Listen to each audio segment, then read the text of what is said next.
अस्सलाम वालेकुम, welcome back to my YouTube channel Jabeen's reaction. आज मैं लेकर आई हूँ आप लोगों के लिए एक इन्फॉर्मेटिव वीडियो। वो वीडियो के ऐसे कौन से चार नबी हैं जो कि आज भी ज़िंदा हैं। हज़रत ईसा अलैहिस्सलाम का तो नॉलेज में था, लेकिन ऐसे और कौन से तीन नबी हैं जो अब भी ज़िंदा हैं। चलें इस वीडियो में देखते हैं, फिर बात करेंगे। दोस्तों, अल्लाह ने हमारी हिदायत के लिए इस दुनिया में कमोबेश 1,24,000 पैगंबरों को भेजा, जिन्होंने अलग अलग वक्त में अल्लाह के पैगाम को इंसानों तक पहुंचाया और हमारी हिदायत की। आखिरी नबी हज़रत मोहम्मद मुस्तफ़ा सल्लल्लाहु अलैहि वसल्लम के विसाल के बाद ये सिलसिला हमेशा हमेशा के लिए ख़त्म हो गया, चूँकि आप सल्लल्लाहु अलैहि वसल्लम ख़ातमुन नबिय्यीन हैं। लेकिन दोस्तों, क्या आपको मालूम है कि अल्लाह ताला के भेजे गए 1,24,000 पैगंबरों में से आज के दौर में भी 4 नबी ऐसे हैं जो आज तक जिंदा हैं और जिन्हें अल्लाह ताला ने ज़ाहिरी ज़िंदगी की हालत में उठा लिया था। लेकिन दोस्तों, आपके जहन में ये सवाल ज़रूर आ रहा होगा कि आखिर वो 4 नबी कौन कौन से हैं, उनके नाम क्या हैं। अगर आज भी वो जिंदा हैं तो इस वक्त कहाँ हैं। हम आज की इस वीडियो में आपके इन सभी सवालों का जवाब देने की कोशिश करेंगे। तो दोस्तों, सबसे पहले आप अपने जहन में ये बात बिठा लें, अल्लाह के जितने भी अनबिया कराम अलैहिस्सलातु वस्सलाम इस दुनिया में आए, वो आज भी अपनी अपनी कब्रों में मौजूद हैं और बेशक अपने अपने मकसद में कामयाब हैं। हजूर नबी अकरम सल्लल्लाहु अलैहि वसल्लम की हदीस मुबारका है, अल्लाह ने ज़मीन पर यह हराम कर दिया है कि वो अनबिया कराम अलैहिस्सलातु वस्सलाम के जिस्म मुबारक को खाए। लिहाजा आज भी अल्लाह के सारे अनबिया कराम अपनी अपनी कब्रों में मौजूद हैं। लेकिन दोस्तों, हम आज की इस वीडियो में जिन 4 नबियों का जिक्र करने जा रहे हैं, उन्हें अल्लाह ताला ने इस ज़ाहिरी दुनिया से इसी हालत में उठा लिया था, तो इसीलिए 4 नबियों ने मौत का जायका नहीं चखा और आज भी वो अलग अलग मकामात पर मौजूद हैं और जिंदा हैं। लेकिन इसमें ख़ास बात यह है कि इनमें से 2 नबी आज भी हमारी इस ज़मीन पर मौजूद हैं, जबकि 2 नबियों के बारे में रिवायत में मिलता है कि वो आसमान पर मौजूद हैं। दोस्तों, इन नबियों में हज़रत खिज़र अलैहिस्सलाम, हज़रत इलियास अलैहिस्सलाम हमारी इस ज़मीन पर मौजूद हैं। इनके बारे में कहा जाता है कि ये हर साल मक्का मुकरमा में हज के लिए आते हैं और वहाँ पर आबे ज़मज़म पीते हैं, जिसकी वजह से उन्हें साल भर कुछ भी खाने पीने की ज़रूरत नहीं होती। दोस्तों, आपकी मालूमात के लिए बताते चलें कि हज़रत इलियास अलैहिस्सलाम को पहाड़ों और हैवानों पर हुकूमत अता की गई थी, यानी कि पहाड़ और हैवानात इनके हुक्म के पाबंद हैं, जबकि हज़रत खिज़र अलैहिस्सलाम को दरिया और समंदरों पर हुकूमत दी गई थी। हज़रत इलियास अलैहिस्सलाम के बारे में रिवायत में आता है कि अल्लाह ने आपको 70 नबियों की ताकत अता फरमाई है और आप गज़ब और जलाल में हज़रत मूसा अलैहिस्सलाम की तरह हैं। इस्लामी किताबों में ये भी मिलता है कि हज़रत खिज़र अलैहिस्सलाम और हज़रत इलियास अलैहिस्सलाम रमज़ान का पूरा महीना बैतुल मुक़द्दस में गुजारते हैं और हर साल हज करने के लिए मक्का मुकरमा तशरीफ़ लाते हैं। दोस्तों, क़यामत से पहले जब दुनिया का आखिरी वक्त आएगा तो अल्लाह के हुक्म के मुताबिक इनकी रूह को कब्ज़ कर लिया जाएगा।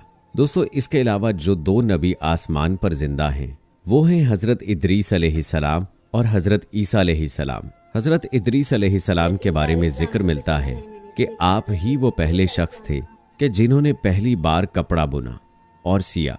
आप अलैहिस्सलाम से पहले जो लोग होते थे वो जानवरों वगैरह की खालें पहना करते थे। रिवायात के मुताबिक हज़रत इदरीस अलैहिस्सलाम ने सबसे पहले कलम से लिखने, पढ़ने और तालीम हासिल करने का दर्स दिया। लिहाजा इसी वजह से आपको इदरीस यानी दर्स देने वाला कहा जाता है। दोस्तों, आपको बताते चलें कि हज़रत इदरीस अलैहिस्सलाम को अल्लाह ताला ने बाहयात आसमान पर उठा लिया था। उनके बारे में मिलता है कि जब से उन्हें उठाया गया है, उसी दिन से लेकर आज तक वो जिंदा हैं और जन्नत में मौजूद हैं। दोस्तों, इसके अलावा जो दूसरे नबी आसमान पर जिंदा हैं, वो हैं हज़रत ईसा अलैहिस्सलाम। दोस्तों, अल्लाह ताला ने हज़रत ईसा अलैहिस्सलाम को बनी इसराइल के लिए नबी बनाकर भेजा था। लेकिन जब हज़रत ईसा अलैहिस्सलाम ने उन्हें अल्लाह ताला के हक़ की दावत दी तो उनमें से कुछ लोगों ने तो आपको कबूल कर लिया, लेकिन ज़्यादातर जो लोग आपके दुश्मन बन गए और उन्होंने ये साजिश की कि किसी भी तरह से हज़रत ईसा अलैहिस्सलाम को सूली पर चढ़ा दिया जाए। लेकिन जब आप अलैहिस्सलाम को सूली पर चढ़ाने का वक्त आया, जिस शख्स ने आपको सूली पर चढ़ाने का मंसूबा बनाया था, उसको आपकी जगह पर सूली पर चढ़ा दिया गया और अल्लाह ताला ने आपको सही सलामत आसमान पर उठा लिया। کئی اسلامک روایات میں ملتا ہے کہ جب قیامت سے پہلے حضرت امام مہدی اس دنیا میں ظہور پائیں گے تب حضرت امام مہدی علیہ السلام کے زمانے میں پھر سے حضرت عیسیٰ علیہ السلام اس دنیا میں تشریف لائیں گے۔ دوستو بات چلی ہے حضرت عیسیٰ علیہ السلام کی، تو کیوں نہ یہاں آپ کو حضرت عیسیٰ علیہ السلام اور ایک مردہ بادشاہ کا واقعہ سناتے چلیں جو آپ کو سن کر نصیحت حاصل ہوگی۔ اللہ تعالیٰ نے انسانوں کی ہدایت اور رہنمائی کے لیے ذرے ذرے میں نشانیاں رکھی ہیں، یہاں تک کہ اللہ تعالیٰ اپنے نبیوں کو وہ قوت عطا کرتا ہے جس سے وہ دنیا کے سارے راز جان سکے۔ اللہ تعالیٰ نے تمام انبیاء کرام علیہ الصلوۃ والسلام کو مختلف معجزات سے نوازا تاکہ دنیا انہیں دیکھے اور اللہ کی قدرت کو پہچان سکے۔ دوستو ایک مرتبہ حضرت عیسیٰ علیہ السلام اپنے ساتھیوں کے ساتھ جا رہے تھے، راستے میں ایک مردہ کھوپڑی پر نظر پڑی۔ کھوپڑی کو راستے میں پڑا دیکھ کر حضرت عیسیٰ علیہ السلام کو غم ہوا۔ تبھی حضرت عیسیٰ علیہ السلام کے ساتھی آپ سے کہنے لگے، حضرت آپ اللہ تعالیٰ سے دعا کریں تاکہ اس کھوپڑی میں جان آ جائے اور ہم اس کے واقعات جان سکیں اور ہم نصیحت حاصل کر سکیں، ہمیں پتہ چل سکے کہ یہ کس زمانے کی ہے اور یہ کہ اس نے اپنی زندگی کیسے گزاری۔ یہ سن کر حضرت عیسیٰ علیہ السلام ایک طرف کھڑے ہو کر اللہ کی بارگاہ میں دعا کرنے لگے۔ عیسیٰ علیہ السلام نے دعا کی، اے اللہ تو اپنی قدرت سے اس کھوپڑی میں جان ڈال دے تاکہ ہم اس سے اس کی زندگی کے بارے میں جان سکیں۔ اللہ تعالیٰ نے حضرت عیسیٰ علیہ السلام کی دعا قبول کر لی، جس کے بعد کھوپڑی بولنے لگی کہ اے اللہ کے نبی، مجھے اللہ تعالیٰ نے آپ کی باتوں کا جواب دینے کا حکم دیا ہے، آپ پوچھئے کیا پوچھنا چاہتے ہیں۔ حضرت عیسیٰ علیہ السلام نے کہا، تو مجھے سب سے پہلے یہ بتا کہ تو اس دنیا کی کون سی شخصیت ہے؟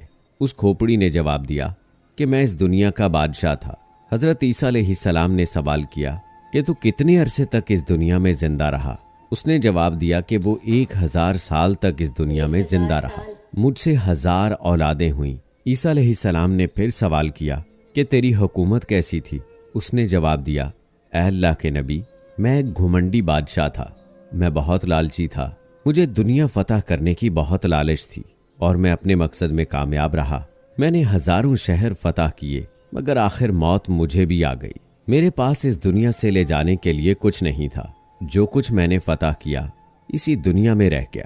میری 1000 برس کی زندگی میرے کچھ کام نہ آ سکی اور مجھے یہ پتا چل گیا کہ تقوی سے بڑھ کر کوئی دولت نہیں اور لالچ میں بربادی کے سوا کچھ بھی نہیں، اور یہ بھی کہ اللہ تعالیٰ کی تقدیر میں راضی رہنے میں بہتری ہے، کیونکہ اللہ تعالیٰ ہر کسی کو اس کی کوششوں کا پھل دیتے ہیں، چاہے وہ جس مقصد میں کی گئی ہو۔ میں اپنے مقصد میں کامیاب ہوتا چلا گیا، اللہ نے مجھے کامیابی عطا کی اور میں اس دنیا میں آنے کا مقصد بھول گیا۔ اس کے بعد وہ کھوپڑی خاموش ہو گئی۔ یہ سن کر حضرت عیسیٰ علیہ السلام اور ان کے ساتھی گہری سوچ میں پڑ گئے۔ یہ سچ ہے کہ یہ دنیا دل لگانے کی جگہ نہیں ہے، یہ تو فانی دنیا ہے۔ جو اس دنیا میں آیا ہے اسے ایک دن چلے جانا ہے، مگر افسوس ہم سبھی لوگ اس دنیا کی رنگینیوں میں مصروف ہیں، اس دنیا کے رنگوں میں مصروف ہیں اور اپنے اس دنیا میں آنے کے اصل مقصد کو بھلا بیٹھے ہیں۔ خدارا ابھی بھی لوٹ آئیں، ابھی بھی وقت باقی ہے۔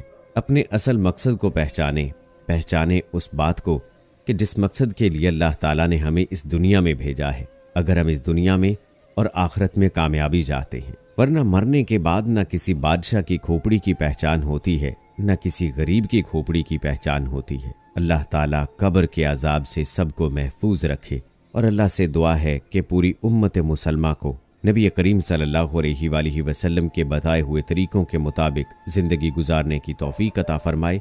آمین ثم آمین۔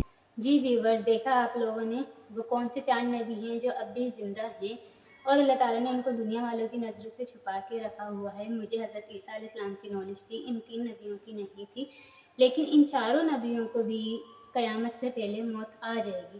اللہ تعالیٰ سے ہم یہی دعا کرتے ہیں، اللہ پاک ہمیں سیدھے راہ پہ چلنے والا بنائے، ہمیشہ اپنے حفظ و امان میں رکھے، اپنے سوا کسی کا محتاج نہ رکھے۔ پھر ملوں گی آپ سے ایسی ہی ایک انفارمیٹیو ویڈیو کے ساتھ، جب تک کے لیے السلام علیکم ورحمۃ اللہ وبرکاتہ۔